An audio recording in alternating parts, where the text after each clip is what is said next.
All right, everyone. How you guys doing? I hope you guys are doing well. It's been a great Sunday so far, and it's about to get even better because I have one of the all-time greats joining me. He's a writer of novels and comic books. He's written many great characters, and he's done some original stuff. He's a writer of Nexus, which is the longest-running independent superhero comic of all time, which obviously is a huge source of inspiration to me as an aspiring creator. He's known for his 60, I believe, plus issue run on The Punisher, whose character I'm very fond of. You guys can see. I realized the camera, wasn't favoring that, so I wanted to make sure I got in view. He's written The Flash. He's written everything from like Kiss, even like is in the band, and tons of other stuff. Ladies and gentlemen, please welcome the great Mike Barron. How you doing, Mike? Doing good. That's great. I'm glad to hear it. So you've been writing a lot. I know you've got some stuff coming out. You've written for years. Star Wars. I mean, even still, it's hard to list off everything. I was just going through your comic vine. I mean, you've done so much. What got you started in comics? When I was a kid growing up in Mitchell, South Dakota, I picked up an Uncle Scrooge comic from a spinner rack in a drugstore, Mm, and I read it, and it captured my imagination like nothing before or since.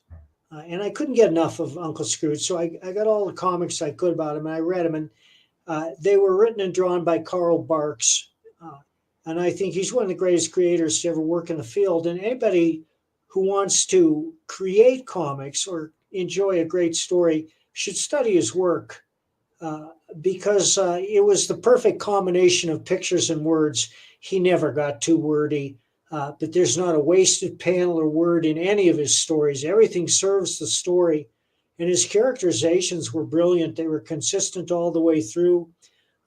His Donald wasn't the quacking idiot of the cartoons. He wasn't too mm. bright, but he wasn't the quacking idiot of the cartoons. And Scrooge McDuck uh, presented a heartless facade, but he actually had a heart of gold, and it was gradually revealed throughout the series. Then later, when I was in college, some friends showed me a Steranko Shield comic, and I was just gobsmacked. I couldn't believe graphics could have that kind of power, and I was just enthralled by that. And then they showed me Neil Adams, and I was hooked. So, my love of comics goes way back, and I started collecting them seriously in the 80s. And I probably still have some of those comics floating around, although many were lost as I moved from place to place. That's awesome. Yeah, Scrooge McDuck. That's it. I would have never guessed that actually. Although I do think you mentioned something like that in your afterword here. I forget.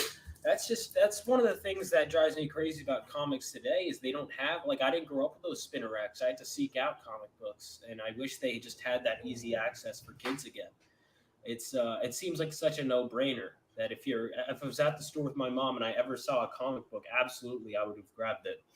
I So you started off with that Scrooge McDuck, and that influenced you in a lot of ways, and you clearly still share a certain fondness for it.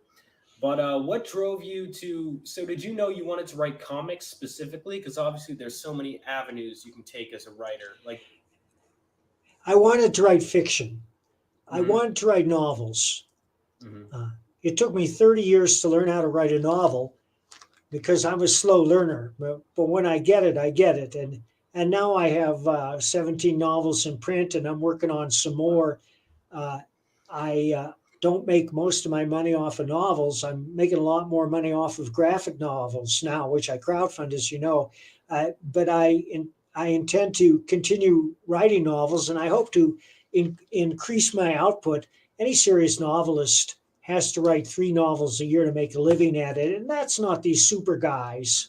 Uh, wow, who are raking in 6 figures, but I have friends who are super guys raking in 6 figures, and they write religiously every day. Their work ethic dwarfs mine when it comes to novels because it's a lot easier to write a comic than it is to write a novel.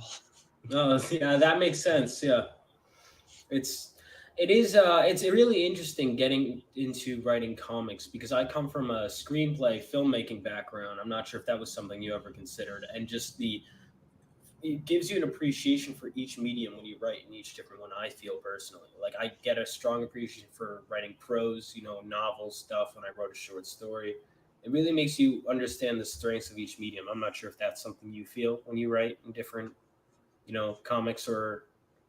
Oh yeah, I've tried my hand at screenplays, and I probably will again. When I started writing comics, I wrote them by drawing each page out by hand, Oh wow. including all the art. I'm not a great artist, but my crude art is good enough that anybody can understand what it is Hmm. I'm trying to show. Uh, and editors and artists loved it because of that, because they could look at a glance and see what's going on and then reconfigure in their own head, especially the artists, the way they wanted to portray it. But it also taught me many invaluable lessons, uh, two of which were: one, how much weight can a page hold Mm. before you lose the reader's interest? And this has to do with the number of panels and what you're showing. Right. And two, it taught me to think about what happens next, because I would proceed from panel to panel. And as soon as I finished a panel, I think, well, what does happen next? What advances the story? And the essential question in all storytelling is what happens next? And the Hmm. reader has to care before he'll turn the page. Exactly. Exactly. So it makes you really think about what you're doing. And of course, what happens next can be any one of an infinite number of things. It can be action, it can be dialogue, it can be characterization or quiet moment. And I love those little quiet moments that reveal character. You could just show somebody rolling a cigarette by hand and smoking it, and that'll tell you a lot about his character. I totally felt that. I find that you're one of the things I really appreciate about your Punisher stuff, for example, is or even the Nexus. I mean, I'm amazed at how much stuff you stuffed in for this Nexus, the one you won an Eisner for. Um, I'm amazed at how much information you're able to put in 48 pages. I mean, it's just like it's one of those comics that's so good that I read it and I'm like, okay, I got to go back and look at my stuff and see um, how you managed to, like, I got to page 10 or so and it felt like in the best way possible, not as in it's dragging on, but as in like how much information you're able to condense on each page. You tell an entire love story in what, like from introducing to marriage in like 3 pages. I mean, that's incredible how you're able to do that. That's one And of the if things you, I learned from Uncle Scrooge, oh, really? Uncle Scrooge, that's cool. That's really which cool. means no wasted words, no wasted pictures. You can't be seen to just be treading water, because the reader will pick up on that instantly and think, well, whoever created this comic isn't that into it because he's on autopilot here. And you Hmm. can't go on autopilot. Every Right. panel has to count. It has to advance the story in some way. Absolutely, I agree with that. And I mean, even just your and then your Punisher stuff. I love that you have these great action scenes. I feel like you always open up on some action or strategy, and then there's like these quiet moments, like in that first annual that you have, where it's just he has the villain that he's going to fight, and he just kind of sits down and talks to him for like a page or so, and it's just I like that you have these moments where it just kind of simmers down for a bit, and it really gives a feel for your take on the Punisher as opposed to certain other ones that really wouldn't do that. And I find that fascinating in the way you write. So, well, I do want to get back to that. I am curious. So, how did you start about? How did you get your first job in comics? Well, I was working at an insurance company. Editor at a local newspaper called me and said, there's some guy down here trying to sell us his art, and maybe you should give him a call. It was Steve Rude. I Mm. phoned him and we agreed to meet on the steps of the student union.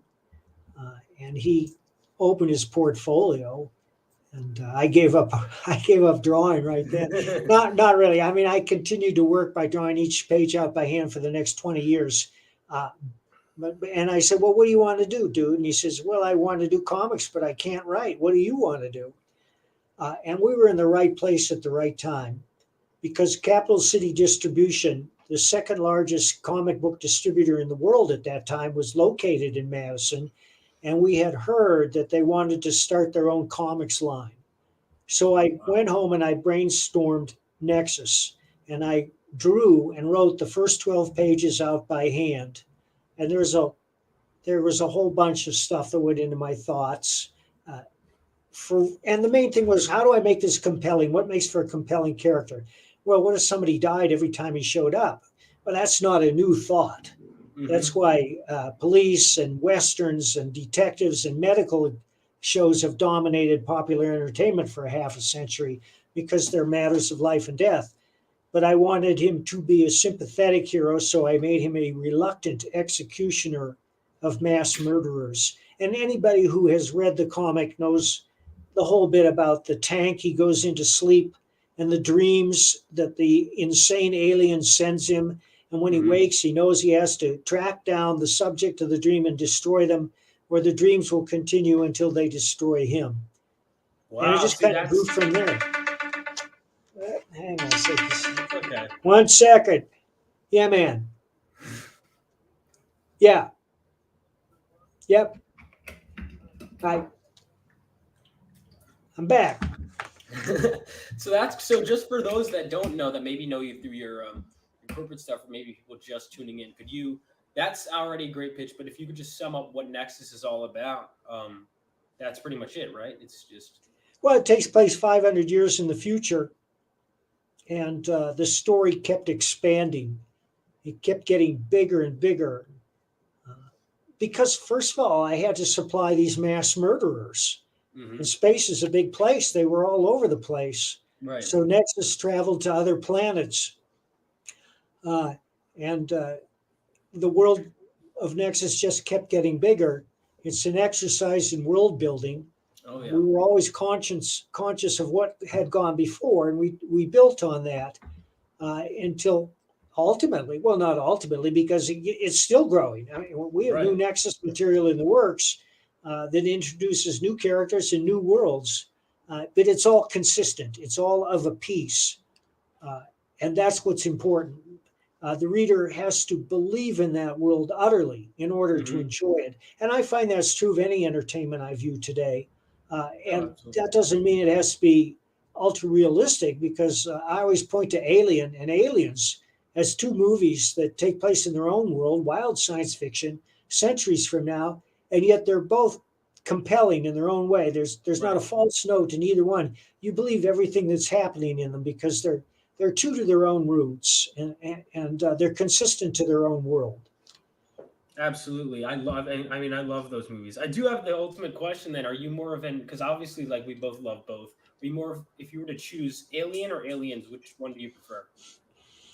Well, I love them both, but I think Aliens, I'm the same way. the I'm the second same way. one, is more my speed.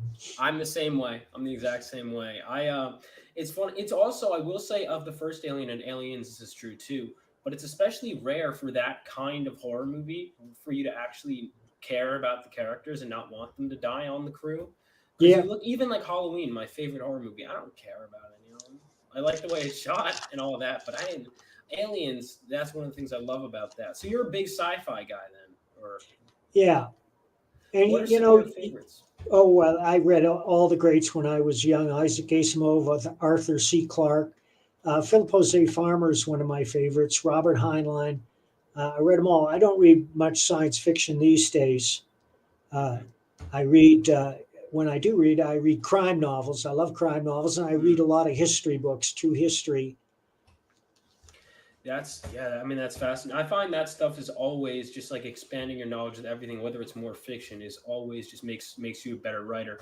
And even just, I was reading your Punisher, just getting back to that because that was, I know that was a bit, that was what, 87 is when you started writing Punisher, right? Yes, It was that was a big year for you. I mean, you did two number one issues. You did first ongoing Punisher series, and then on top of that, you also, correct me if I'm wrong, but you did the first Wally West as Flash comics, right? yes.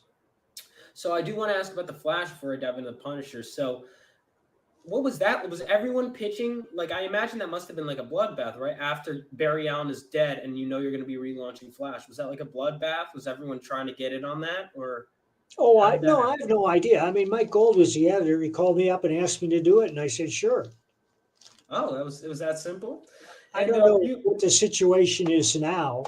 mhm, In fact, I don't want to know what the situation is now, judging from their output. But back in the day when I worked for Marvel or DC, I can't remember a single instance when I had any editorial interference. I think once they asked me to change the name of a product because it was mm. too similar to a real product, and that's it. Otherwise, I had a free hand.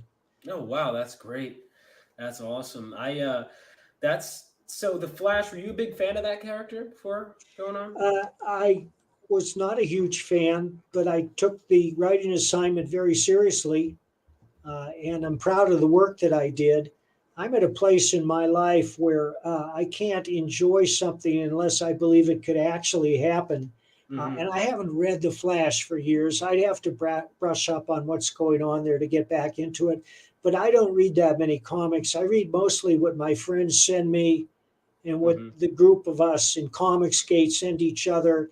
Mm-hmm. And a lot of young people put out their comics and they send me copies because they want me to give them some advice, which I'm always happy to do. But most of my reading is novels or factual books. Oh, that's great. Yeah, I'm still. I'm sure I'll get around to that too. I um I'm still very much in that comic reading stage, but I find myself reading a lot of the indies now too. I don't find myself, going to the shelf as much, but I still do. Let's see what I was gonna say. I blanked entirely. Um, all right. So that same year, were you approached as well, or did you ask for the Punisher? Were you approached? No, Carl Potts called me up and said, I want you to write The Punisher. I've been reading your Badger and I like it. And I said, great. Now, The Punisher was much more to my taste. So much so that my current graphic novel, Private American, is my take on the Punisher if I were writing him today. Now, as most of your viewers probably know, Private American has kicked up a shitstorm of Oh yeah. controversy, and the Daily Cost, a far left hate site, attacked me out of the blue, calling the book racist, although they haven't read it, Mm-hmm. calling my previous book Thin Blue Line racist, although they haven't read it, Mm. and we are taking action against those people. My publisher Chris contacted the Daily Cost and said, "You described Thin Blue Line as a book about white police officers going into black neighborhoods to kill as many black people as possible." Well, in fact, the two police officers who are the star of the book don't kill anyone. Yeah. Uh, and so he said, "Have you read the book?" And Koss reluctantly said no. And he said, "Would you like Yeah, to that's read the surprising. book?" And Koss reluctantly said, "Okay." So Chris made a PDF of the entire book available to them 1 month ago. And as of today, they haven't looked at it. Wow, I mean, yeah, because I've read the book. It's not like that's just objectively wrong to say that that's what the book is about, and you can't just print those lies about. And I'm glad Right. you're Yeah, taking it's not action. just lies. It was an attempt to destroy my career by people Yeah. I've never heard of. And by the way, folks, if you want to order Private American, first of all, I want to tell you it's one of the most exciting stories I've ever written. It's not a political screed by any stretch of the imagination. There are no lectures, there are no bumper stickers. It's just a damn good story. And you can order it by going to theprivateamerican.com. Oh, would you like me to do that instead of the Indiegogo link? I could do that. Yes, please put up theprivateamerican.com. It'll take you right there.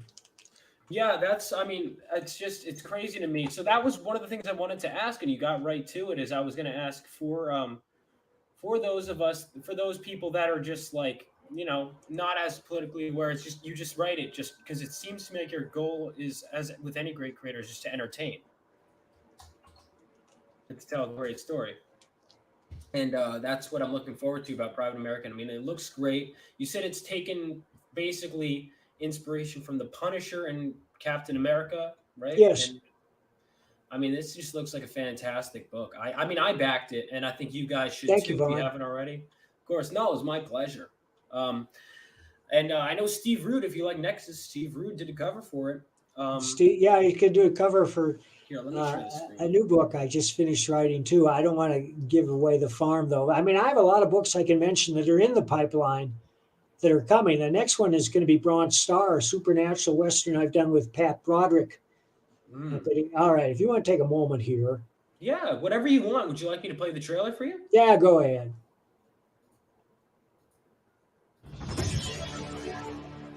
America's southern border has become a war zone. Human traffickers, drug smugglers, and terrorists flow across the Rio Grande with impunity, secure in the knowledge that no one will stop them.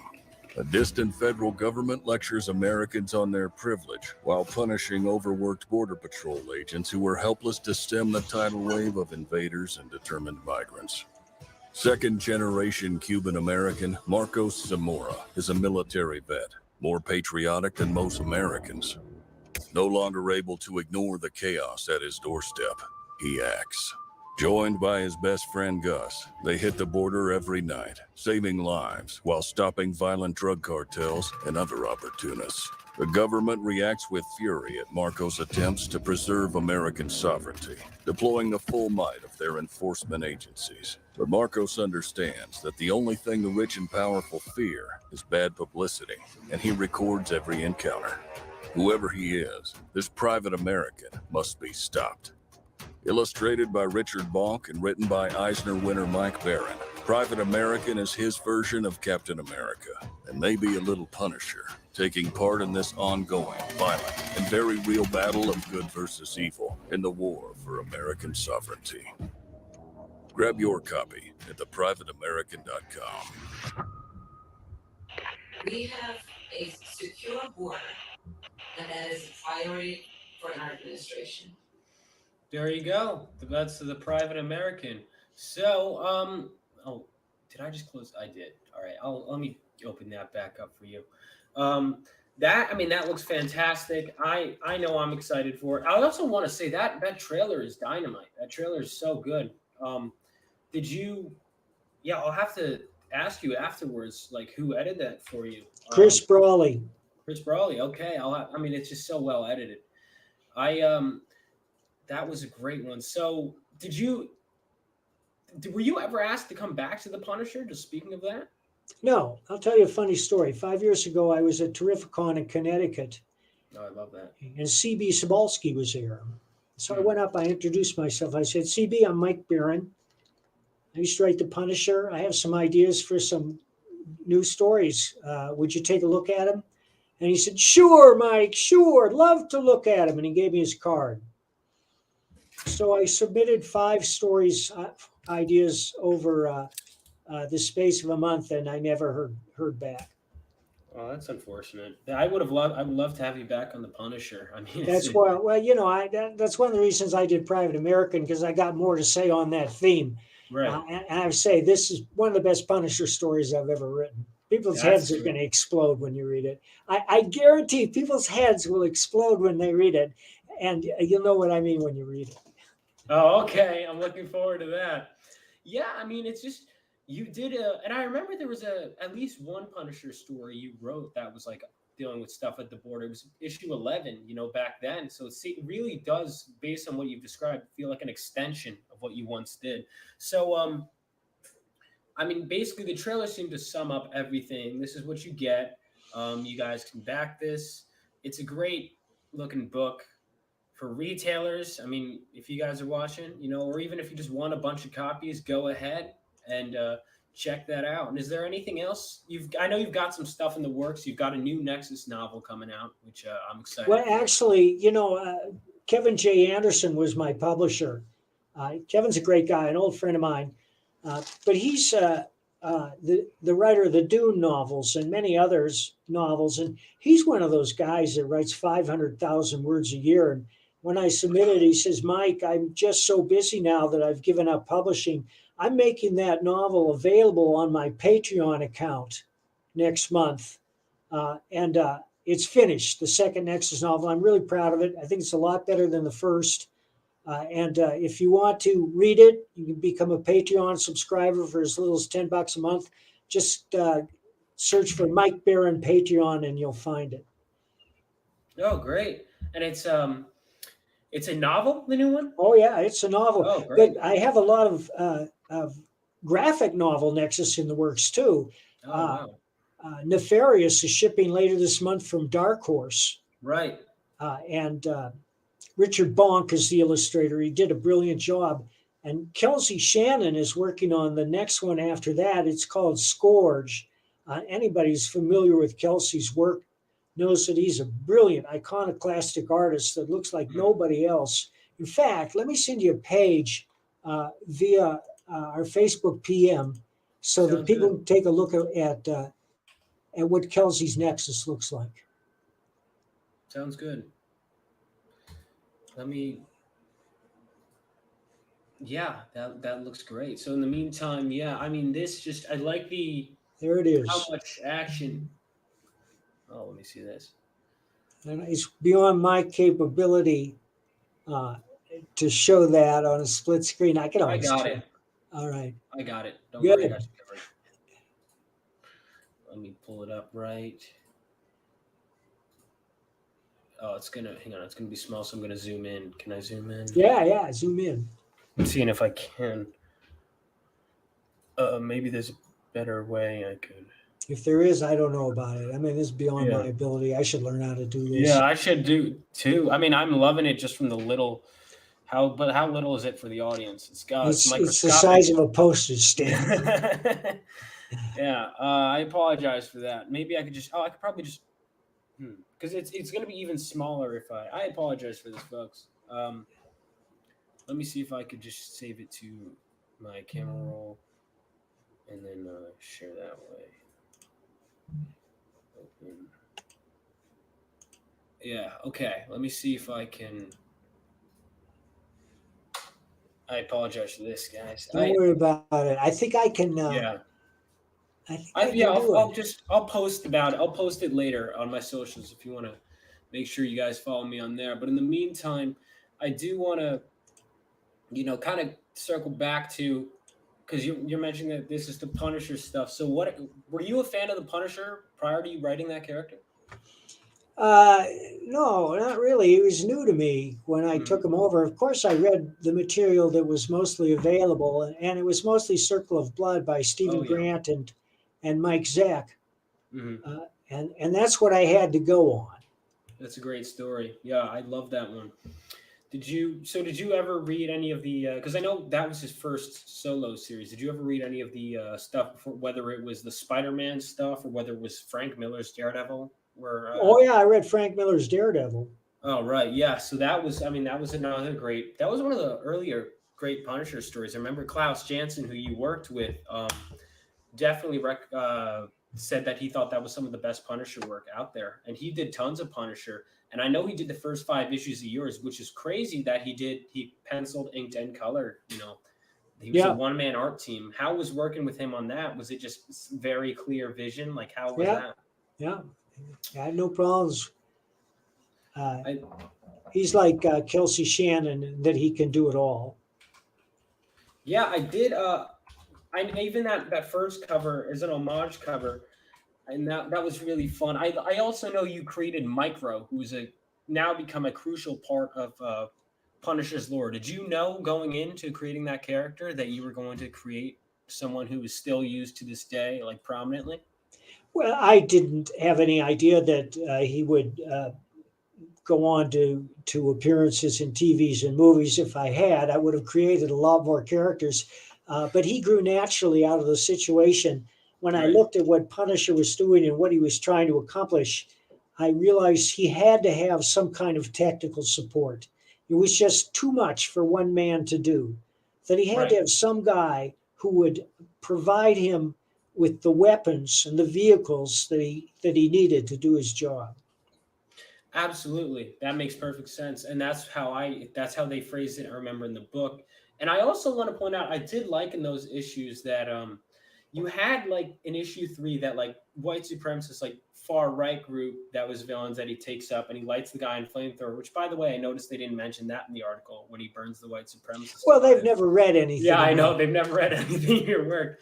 But yeah, that's a great counter argument. And then immediately after you tackle the other side, we have him go over that Jim Jones character And I mean, that was a great storyline too. So you really showed both extremes, and it's like if you're on either extreme, that the Punisher is just going to go after you.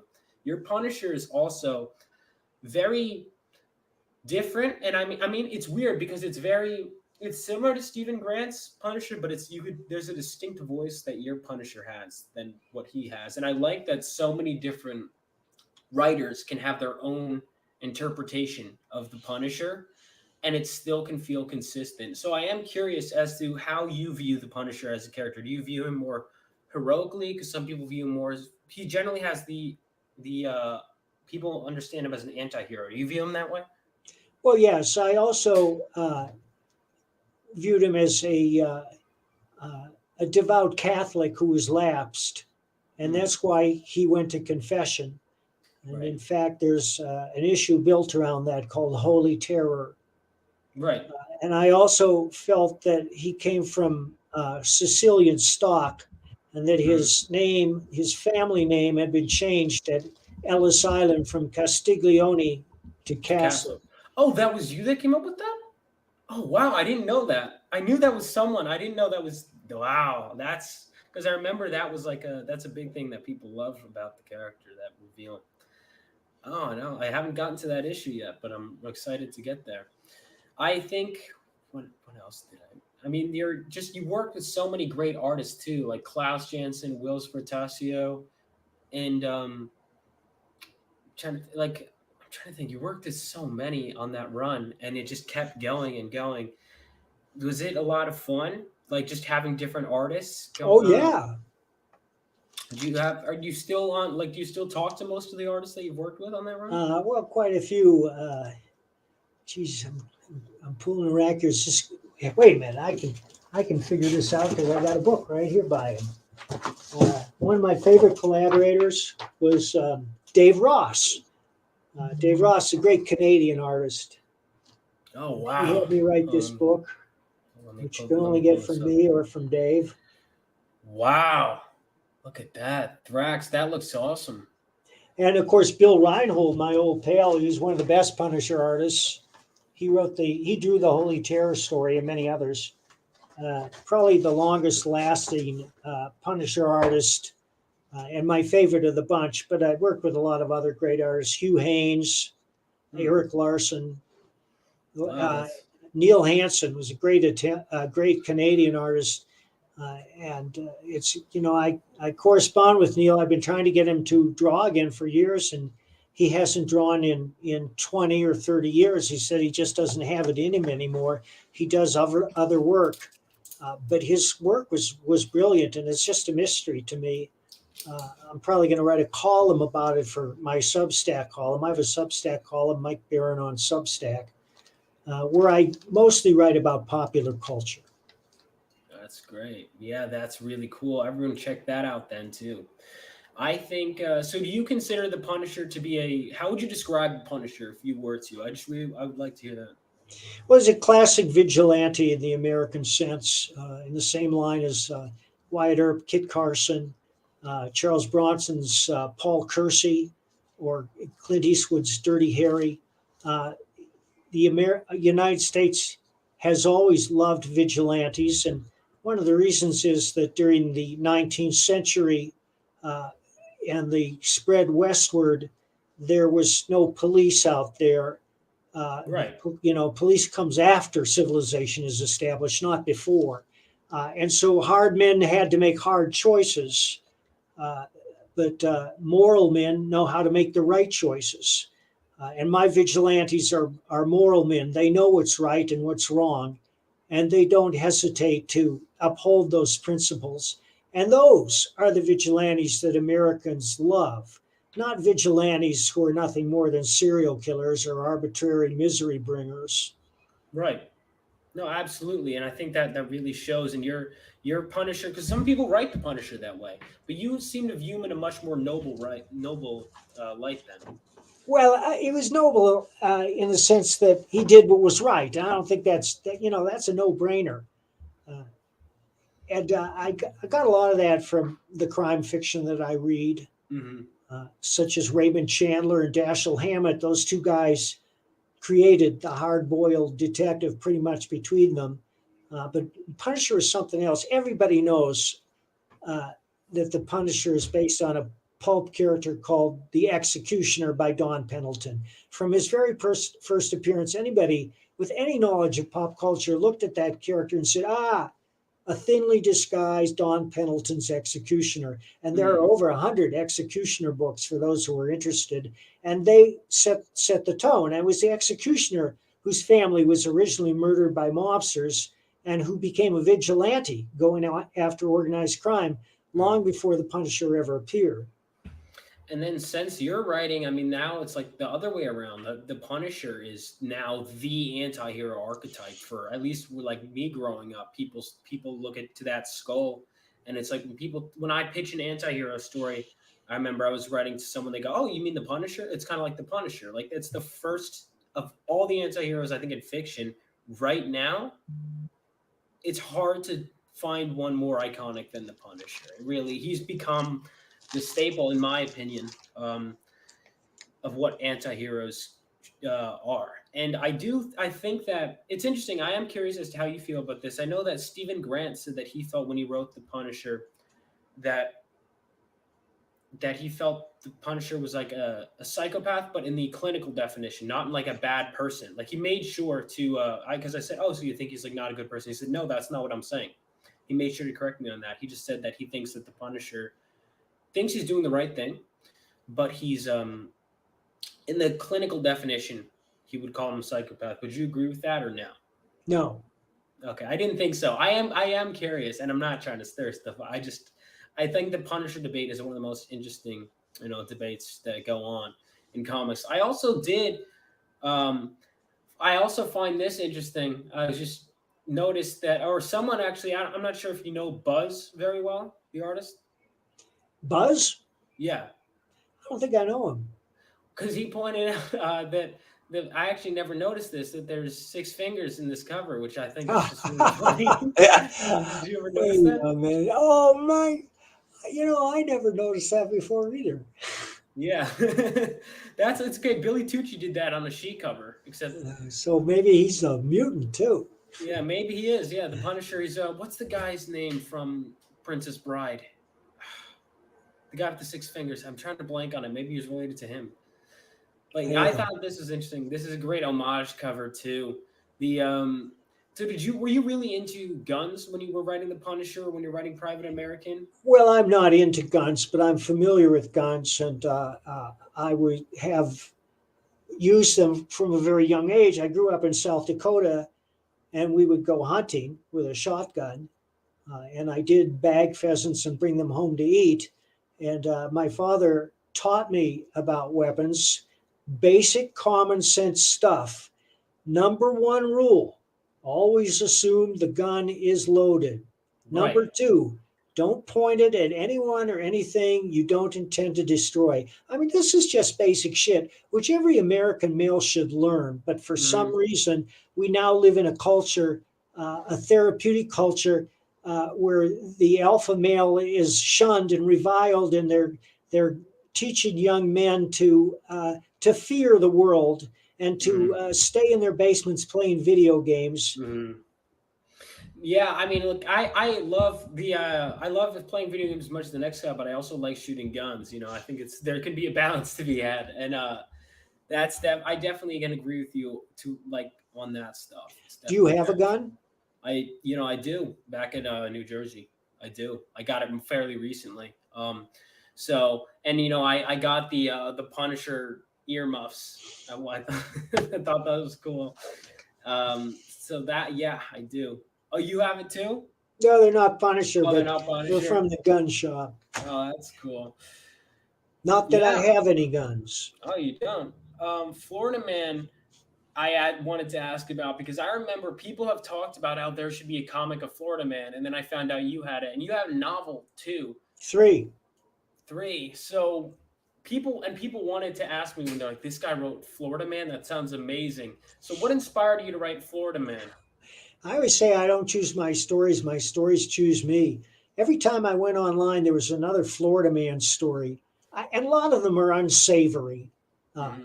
like Florida man claims syringe in rectum is not his. That's one of my favorites. Oh, yeah.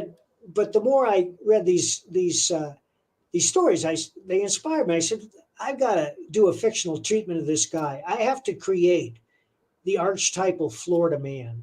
Right. So Gary Duba is a redneck living in a trailer down by the swamp. He's got a hair trigger temper. He likes to get high. He likes to get stoned. He likes to drink. He's been in and out of trouble with the law for minor infractions his whole life, DUI, failure to support child. But he's got a heart of gold, and he give you the shirt off his back. And that's a key to writing a story because no matter how outlandish his adventures, you identify with the guy. He's sympathetic and he's funny. And the challenge with Florida Man is to get him into the most embarrassing and humiliating situations I can, and then watch him get out of it. Yeah. And that's what the stories are about. I mean, he's up, he's down, he's up, he's down. He's always looking for a get-rich-quick scheme, and that leads him to a lot of strange avenues. And we're going to start funding the second Florida Man graphic novel later this year. I'm really excited about this one. I was delighted with the first, but this next one is even crazier. I guarantee you'll laugh out loud. That's great. I mean, I can't the amount of material you must have and the amount of articles. I mean, you just look up Florida. I could look up Florida Man right now. In fact, maybe I will, and just see what, like, there's got to be the latest headline. And I'm in Florida right now. I have yet to encounter any, All right, there we go. Latest article: Florida man accused of robbing 6 different stores in 1 week. He's going for a record. You got to do the Florida Man challenge, Vaughn. It's you enter your birthday and Florida Man, and you see what comes up. July 27th. Let's see. Florida man gets DUI after driving scooter into Walmart shelves. Wow, there's multiple of them from my birthday alone. That's crazy. Yeah, I mean, it's just it writes itself. Do you have any favorites that you could share, or that you haven't written? Yeah, there's one story that I love and I incorporated it into the third Florida Man novel, and it combines 2 stories. There's one: Florida Man leads police on 2-hour chase through Walmart attic, and the other one is police discover couple living in Walmart attic. They've been up there for 2 years cooking meth. They had the big bedspread. They had a huge flat screen TV. And in the story, Gary's trying to do the self-checkout at Walmart, and he doesn't understand the machine. I have a lot of trouble with these machines myself. In fact, it's based on a personal incident. So he starts banging on the machine, and the machine starts whistling, warning, warning, machine under attack, and all the security guards come running. So Gary tries to flee through the attic. And while he's fleeing through the attic, he comes across this couple that are cooking meth, and they're living in the lap of luxury. And that's part of the story. That's incredible. I mean, there's so many amazing stories you could tap into. And I'm not sure what it is about Florida specifically that lends itself to that, because the people seem pretty normal that I run into. Part of me wants to meet a Florida man, but part of me feels like I'd regret it, or possibly, have bad things happen if I do. So maybe I'll, count my blessings on that. So it seems you're very big into comedy. I know everyone praises The Badger too. That's like a comedic take on superheroes, right? Well, it's not so much a take on superheroes. So that's a long story behind The Badger. When we got Nexus going, I said, let's get another comic going. And I'd seen Jeff Butler's art on a poster downtown. So I got in touch with him and I said, Jeff, you want to do a comic? He said, yeah. I said, what do you want to do? He said, well, I want to draw druids. So I wrote this 10-page story about a cantankerous druid priest who was so unloved by his other fellow priests that they took up a collection and hired the Vikings to put him in a coma, sail west, and drop him off the edge of the earth. But as we know, they didn't reach the edge of the earth. They reached the new land, and they carried him inland and buried him. And Jeff drew it all out. It was beautiful. And so we got together with the boys at Capital City, and we showed him the art, and Milt, he's still a friend of mine, he's my first publisher, said, nah, people don't want to read about druids. We want a costume crime fighter. And I said to myself, why would anybody put on a costume and fight crime? They'd have to be crazy. boing. And I was reading The Worlds of Billy Milligan then, uh, by Daniel Flowers. It's one of the first serious studies of multiple personality. So I was all revved up on that. And that's how the Badger was born. And also because everything in Madison's Badger this, Badger that, Badger liquors, Badger posters. Uh, and so the Badger was born. And I said, well, Jeff, they want a costume crime fighter. And Jeff said, well, I'm not going to trash these 10 pages. And I said, fine. I'll just add the Badger to the 11th page and we'll work it in. And that's how Badger met Ham the Weather Wizard. And because at the end of the 10 pages, they're both in a padded room at a mental hospital in adjacent padded rooms. And that's how they met. That's crazy. And you made them cross over, right? Are Badger and Nexus in the same universe? They have had a few crossovers, yes. In fact, there's a crossover in the latest book I did, Monster Hunt 2, Let's Get Kraken, which features Lone Star and uh, Earthworm Jim. No, it's not. It's Bigfoot Bill. Bigfoot Bill's another of Doug Tenople's characters. Right. And at the very end, the Badger makes an appearance. And I am working on a new Badger graphic novel, which I'm really stoked about. It's called Badger Beats the Devil. That's all I can tell you about it, but it's one of the best Badger stories I've ever written. That's great. All right, guys, make sure to check that out. That sounds, I mean, you write a ton, it sounds like, and you've never. It just seems to me that I just sit around here daydreaming. I don't know how this stuff gets written. Yeah, I do that. I feel like, I mean, all the time. I can't tell you. I'm sure you had this growing up where, like, my mom's always like, what do you, like, I'll be laughing out of nowhere. She's like, nothing funny's happening. It's like something funny's happening up here. Like, just always imagining something. I'm sure and I remember because I watch your writing tips videos. I think they're great. And I always, whether it's on my phone, physical notes are the best. Like you can't see it, but my desk is just a disaster area of just notes and post-its. So is mine. Yeah, writers. My mom's like, what are all these notes? I'm like, you wouldn't understand. It's just, it would look crazier if it was all just stuffed up here. And I mean, that's just one of the things, just getting those ideas out. So did you always knew you wanted to be a writer? Because you mentioned you worked for a company before you did, right? Well, that was an interim job. My first job out of college was smoking dope for the government. I moved to Boston because I heard there were weekly newspapers that would hire anyone who could write.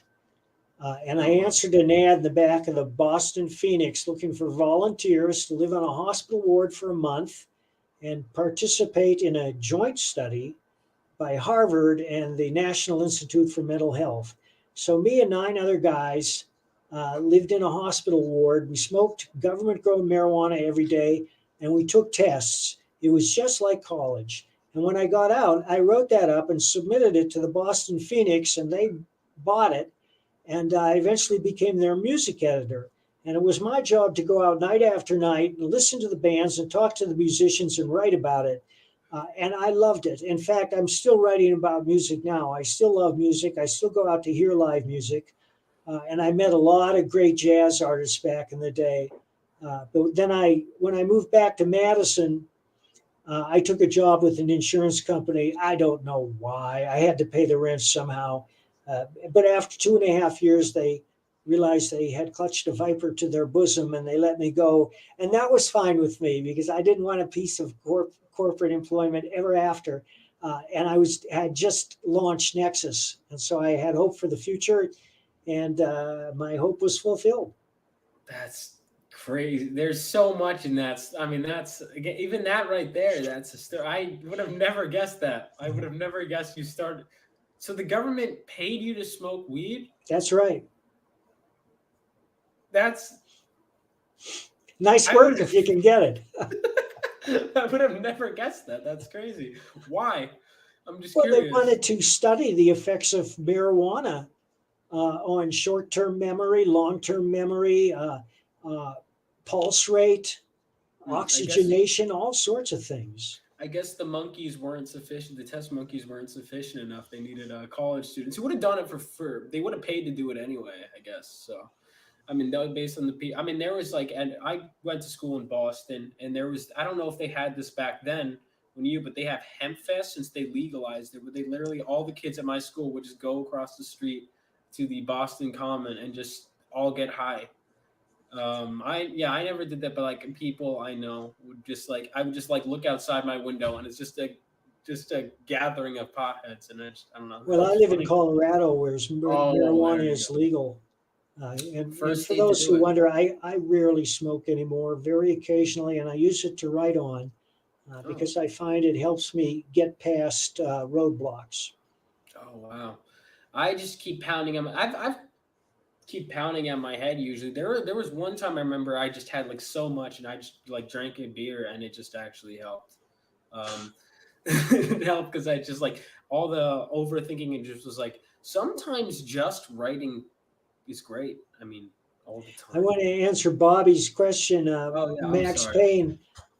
I don't know who Max Payne is, Bobby. I know who Max Headroom is, but not Max Payne. Oh I'll take a look. I know there was a movie made at some point, yeah, and it was a video game. it may have starred Mark Wahlberg. I'm not sure. Yeah, and it started as a video game, I believe, is Right. where it's most known for. That was so Max Headroom. That was another crazy. I was looking. I go into sometimes these crazy phenomenons just like that happen. Max Headroom thing. I remember sometime after I read your Punisher story about Jim Jones, I went into the whole Jonestown rabbit hole, and I think that made me appreciate. I'm considering doing a video on that Punisher story you wrote, because that I mean, that story, just going after, I think, firmly believe after looking into him that that was one of the most evil men to have ever walked the earth. He was pretty bad. I I think think it would he's be like, great if you did a show on him. yeah, I think I might. And New York Punisher.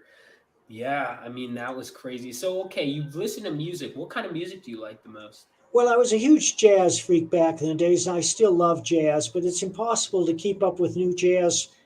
I tend to think that uh, as far as changes go, jazz has reached the end of the road. And I knew that watching the PBS history of jazz, because after you go through bebop and post bop, it started to devolve into what they call free jazz, like the Art Ensemble of Chicago or Ornette Coleman. And it's a lot of that music is what we call bug music because it's more for bugs than humans. Uh, but but but I go back to bebop. I love bop, post bop, the whole blue note thing. Herbie Hancock, Horace Silver, guys like that, uh, Bird, Miles. I saw Miles. I saw Mingus. Today, my main interest is in power pop. Well, what is power pop? It's popular music with a driving rhythmic percussion session that involves bridges and hooks and often soaring harmonies. And it's based on the music of the Beatles, the Beach Boys, the Birds, the Beat, and those are just the B's. Cheap Trick is power pop. ELO is power pop.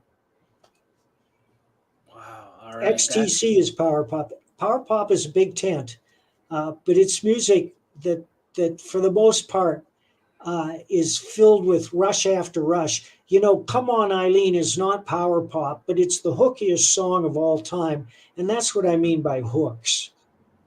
I mean, that's an American. That's about as American classic. I mean, I that's one of those few songs where you play "Come On Eileen" in any bar, anything, everyone dances. People who don't care at all about dancing. It's like we become zombies for a moment. I feel, at What least is what I. the hook? The hook is a third chord that resolves Yeah. the tension between the previous two chords, which demand a resolution. And you hear that as music progresses up the scale, it's heading somewhere. It's heading somewhere. What's the payoff going to be? The payoff is the hook with a chord that washes away the bitterness or the sourness of the bridge and replaces it with something positive. Not that the hook has to always be a major chord. Sometimes it's a minor chord. In fact, all the best power pop songs are a mix of major and minor chords.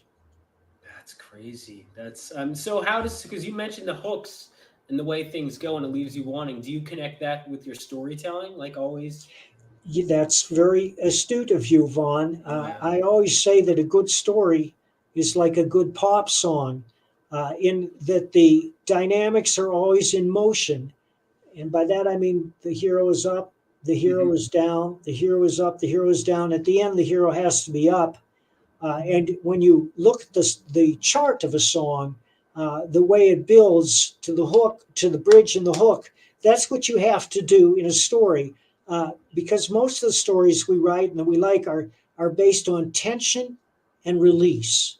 Tension and release. And the release is the hook. The tension is the hero's in trouble. He's in the bottom of a hole and he has to fight a tiger.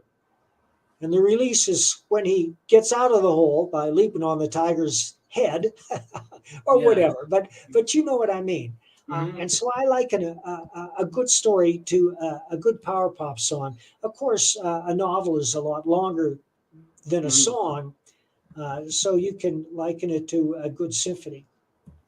I mean, that's one of the things too. Is I always find. I remember it was a film producer, actually, it wasn't a writer, who said that at the end of every story, your character has to hate you more than anyone in the world for what you've put them through.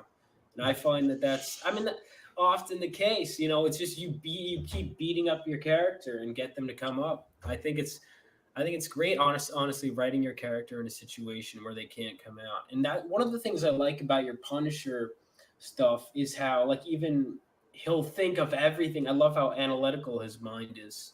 Or Nexus. I mean, how do you write a character like Nexus who's just so powerful? How do you come up with It's a those? challenge. It's a challenge. And in recent stories, I have reduced his power by having him pass through a singularity because his power comes from the sun that Ilum uh, orbits. But the power doesn't enter Nexus directly. The insane alien grabs the power and sends it to Nexus. But when he goes through a singularity, he's cut off from that sun. He still carries some power like a battery. But if he uses it, it will run down and eventually he'll just be a normal man, unless he travels to a planet that has a sun identical to the one that Ilum circles, because there are certain types of suns, and if you just search for what are the different star types, you'll find those listings. That's that's awesome. I do have another question from Bobby. So does Mike like any other Punisher writers? You could be honest, Mike.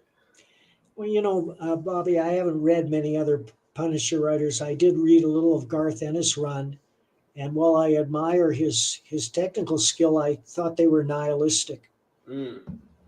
That's what I've heard a lot of people say is that, and that seems to be what's in right now, which is kind of sad. Because I always liked the inspiration, even that your Punisher is inspirational. Like there's generally, even the last story I read from you was where he wants to break out that Ted Bundy character to get the answers and give those families peace. That's a And good I feel, idea.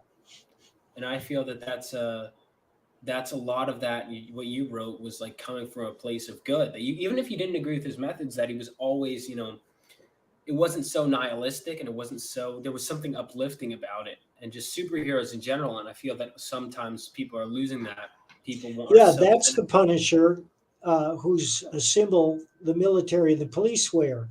They don't wear it to show we're going to kill a lot of people. They wear it to show we are here to protect the innocent and see that justice is done. Hmm. There's that great crossover you did with Ann Nesenti, where and I really like when Ralph Macchio wrote it, because you guys are two very different people, but you were able to do both sides of the story. It was like that Daredevil issue and then that Punisher issue. I think those issues are brilliant. Where how did you guys end up doing that? Was that Ralph? I thought that it was another writer. Uh, I'd have to take a look. Yeah, I'd have to All I too. know, I think it was. Let me see.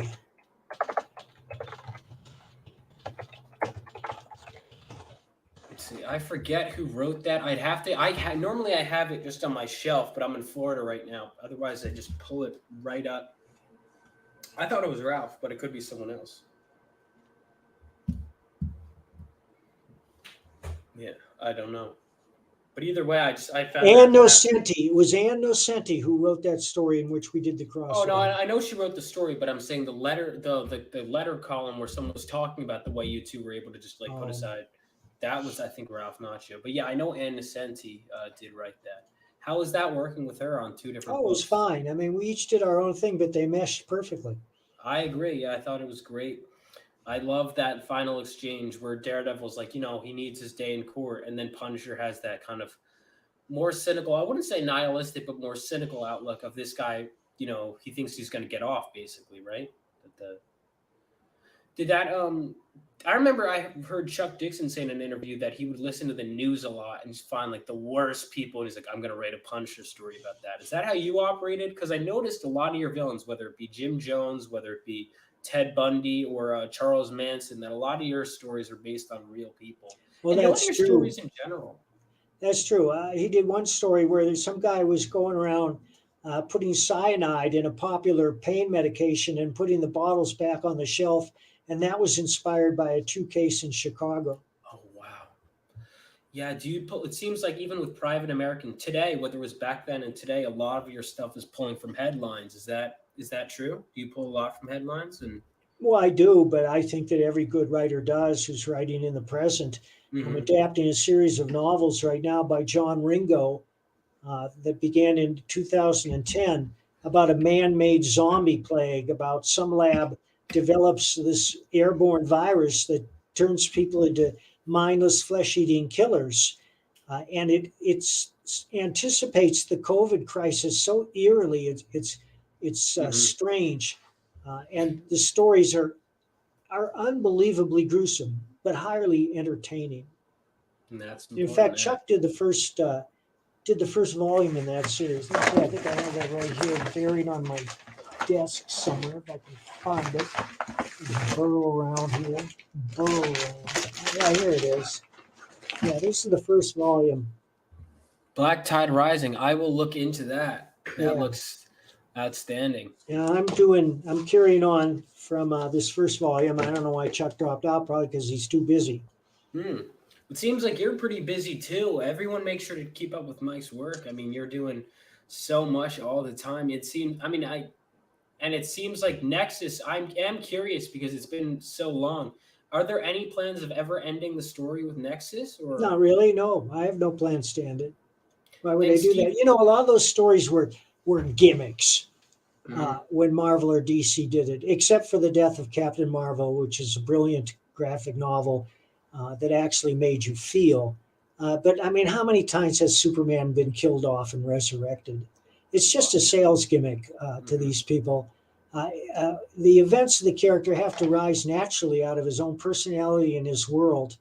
And I just don't see an end to Nexus. I just don't. That's good. It's good to hear it. So you and Steve Root, are you guys still close? Are you guys still?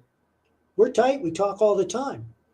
And you guys, I'm curious, is he not doing the art for the new ones? Because I know No, he's sometimes. not. Dude is doing his own material, which he's going to crowdfund later on. Uh, uh, what was the last one he did? It was about Gormondo, the coming of Gormondo. And he worked off of an outline I gave him, but I didn't write it. He wrote it. Those are all his words, and it's his art. Uh, and you can find that at steverude.com. But what I'm doing is, first off, is this Richard Bonk illustrated graphic novel Mhm. called Nefarious.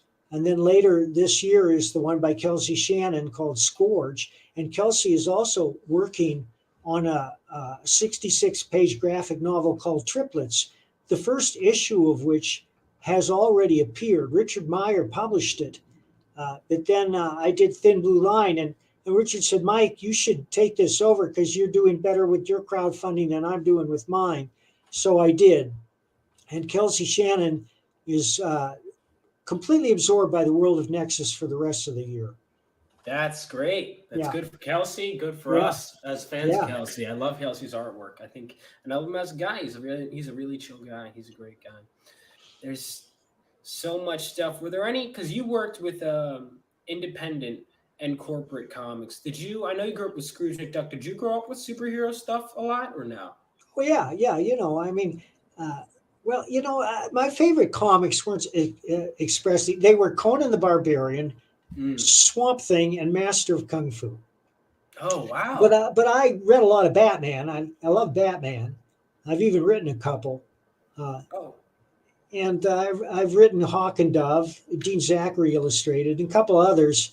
Uh, but as I explained earlier, I'm in a place in my life where I have to believe the story could take place for me to enjoy it fully. Mhm. And most of these superhero comics, what little I've seen of them, and admittedly I'm not keeping up, but they're not grabbing me by the throat.